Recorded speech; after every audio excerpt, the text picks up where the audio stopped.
Hey guys, Marsingin here, bringing you another Dragon Ball Z Dokkan battle video, and so today we are going to be taking the LR, Vegeta and Trunks team up against Red Zone Broly.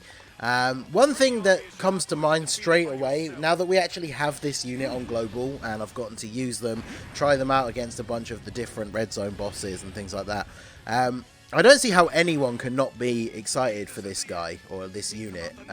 Not necessarily, I guess you don't have to be super excited about them, but how anyone can not like this unit and their position in the game, because their leader skill is just so good, and the fact that they are a slot 1 unit that holds down that first slot in both rotations if you're running double leads.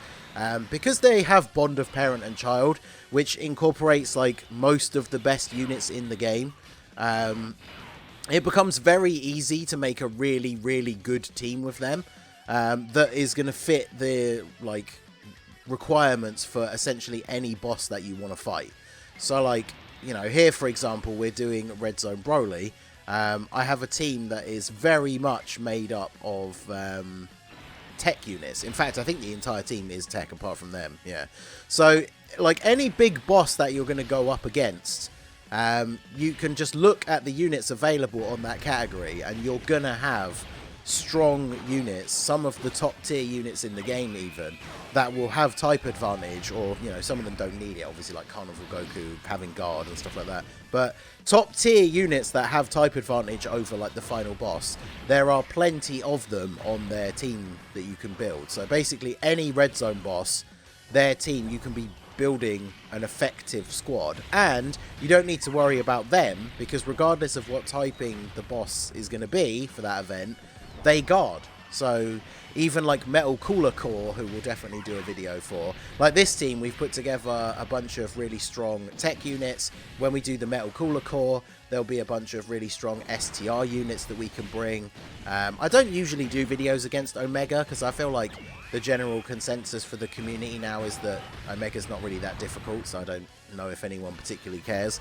But obviously strong physical units. I mean, the LR Super Saiyan 4s are actually on their 200% leader skill, because the LR Super Saiyan 4s, unlike the LR Gods, are on Battle of Fate. So they are actually getting the full 200% leader skill, which is obviously very good.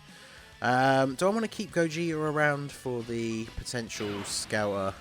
I think I might do that actually, yeah. So let's go ahead and do this. Seems weird on a team to be floating off God Goku, but I guess it is what it is.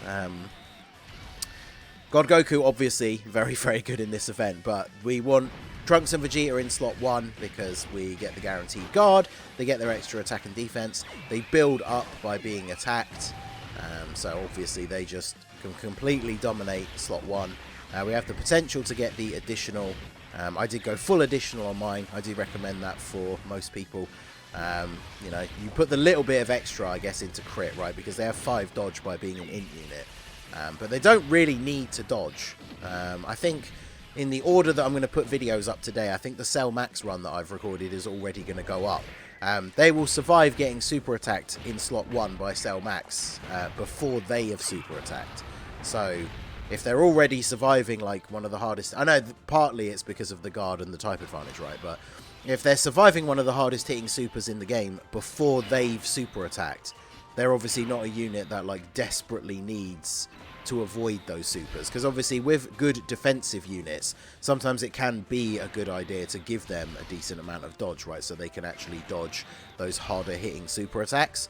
But these guys don't even like really need it, right? They're not, even if they don't, like, even if they get hit by one of the supers in slot 1, they're not really going to take that much damage. Obviously the true test, which as I say we will do as a follow-up video from this probably tomorrow, we will take them up against the Metal Cooler Core. But obviously guard is just a very, very strong mechanic, like not having to worry about type disadvantage.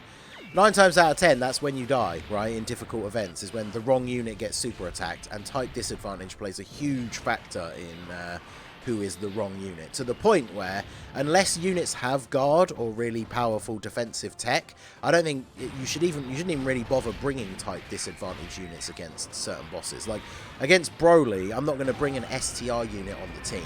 unless it's somebody like, for example, and they can struggle early on, obviously, especially because of the dodge being disabled, but like STR, Goku, and Gohan are a good example. As long as you can get them exchanged into Gohan and get Gohan some of his build-up before you get to the AGL Broly phase, then he'll be fine, but that's because he has guard and pretty decent defense. Obviously, if he did not have any sort of guard or anything like that at all, then it would not be worth bringing him on the team. So we're going to finish him off this turn. I think we will go ahead and fuse here, solely just because the AoE phase is coming up next, and we obviously are going to finish him off on this turn. When it comes to Broly, obviously when we do these kind of showcases where I'm just taking a look at how well the unit and their team does in the particular event, I don't really care too much about trying to do no item runs, but obviously, you know, people put together, Truth does it all the time for all the different teams.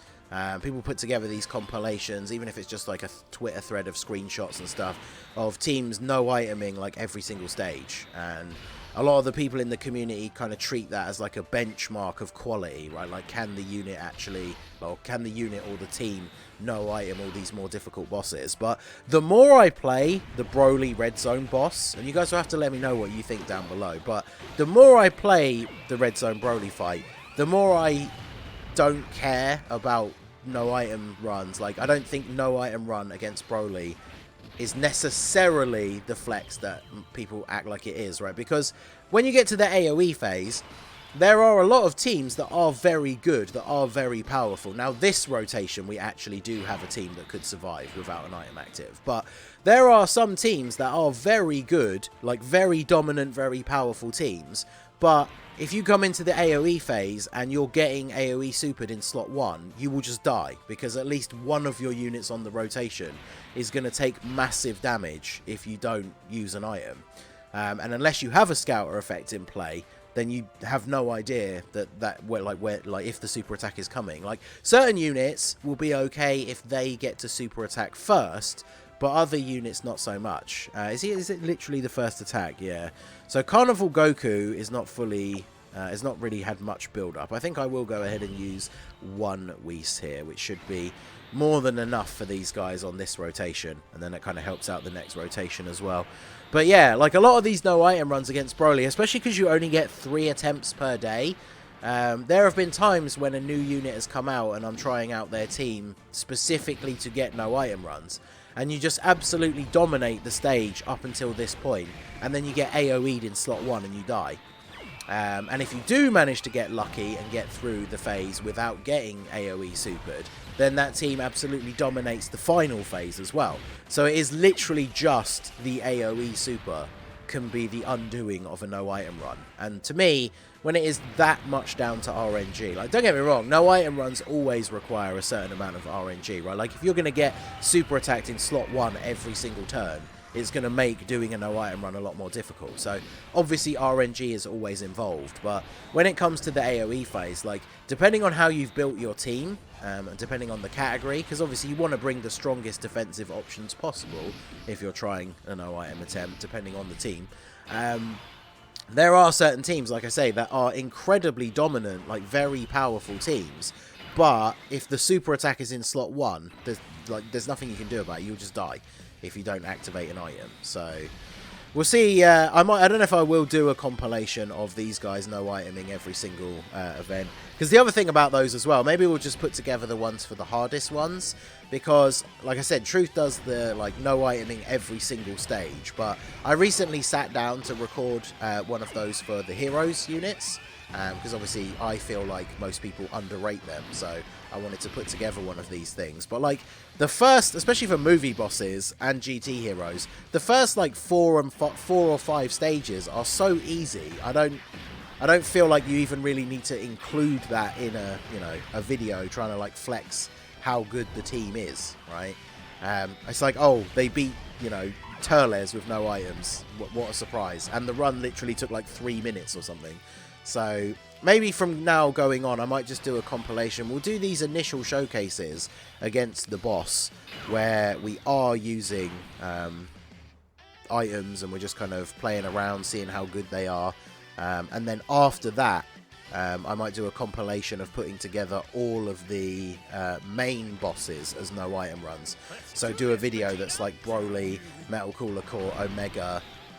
Probably not Cumber, because I think that's a limited time one, right? Like when that goes at the end of the Hero Celebration, it won't be available anymore. So plus the final boss is physical, so you kind of... He is kind of a mix between Metal Cooler Core and Broly though, right? Because he has that AoE phase in the second phase, which...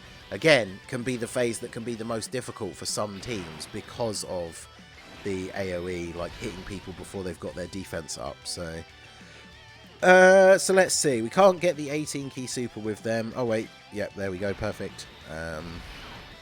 All right, so I mean, I feel like this run goes to show exactly what I was talking about, right? Like we didn't struggle with the AoE phase at all, outside of the possibility that the AoE super would have done a bit of damage if we hadn't popped one of the items. And now here we are at the final phase. And I mean, this rotation here, pretty strong rotation, right? We got Vegeta and Trunks. We've got the gods with their 18 key super. They're going to cancel out Broly's action in the middle, so they're not even going to get attacked. And then we've got Carnival Goku in the last slot to tank the other super.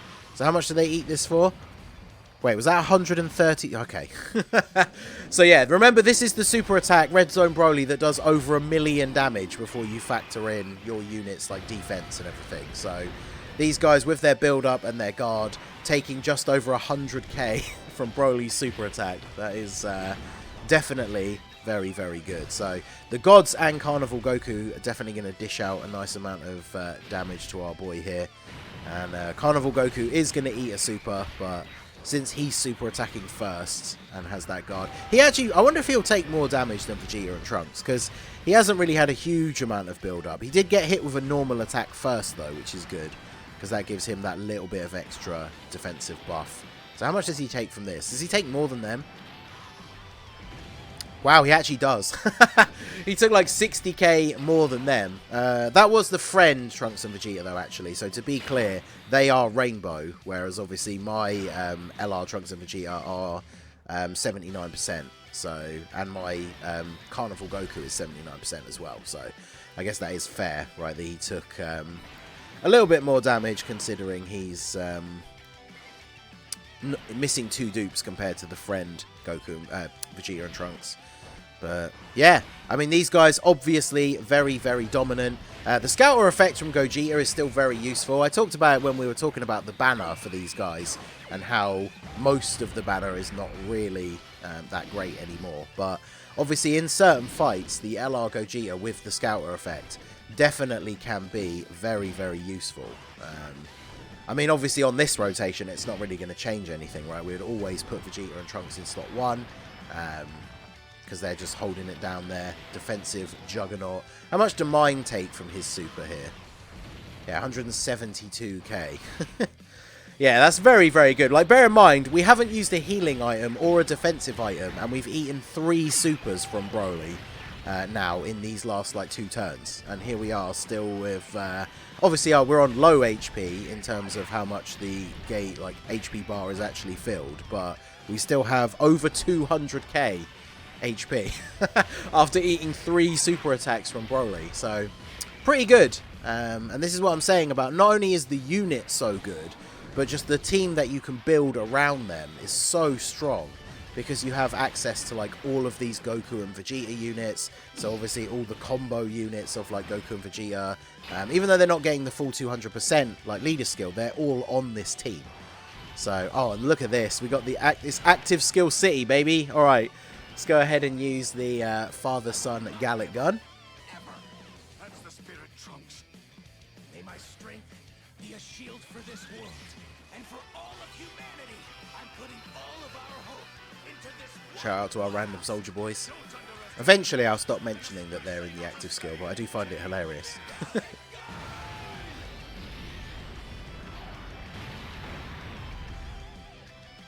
As we get the guaranteed crit. Will the active skill from the gods kill him? I don't think so. But so let's check out this like defensive buff. So because they buff all allies defense, so they wait, is that 600 or 800? Yeah, 667k defense. Which remember, they're gonna 18 key super, so that's gonna go up again. And then the gods rocking 270. The gods' start of turn defense isn't the best, but remember, when we get their 18 key super, they're massively raising their defense. And then if we get enough key, they're greatly raising it with the guaranteed additional super as well. So, yeah, this rotation, very strong. Just grab this. Oh, that's a pretty decent heal there. You know, that's only, what, like almost 50% of our HP that we just healed. You know what? I won't use their active skill just in case it had the potential of killing. Because obviously Trunks and Vegeta are going to get a guaranteed crit here. So it would be nice to see if they can actually finish off Broly. But if not, we got the full 24 key with the gods, so they're going to be fine. So 7.2 for Trunks and Vegeta. Bear in mind, there are no support units on the rotation either. And this is going to be a guaranteed crit. Do we get the additional super? Come on, hidden potential. Oh, let's go. 4.7. I think if we'd got the double, like, additional supers rather than the additional normal, I think that would have been enough to finish him off. Yeah, definitely. So close. But yeah, I guess the gods can come in. We'll stick to the canon and have the gods come in for the fight against Broly. So, I mean, there you go. That is the LR Trunks and Vegeta versus Red Zone Broly.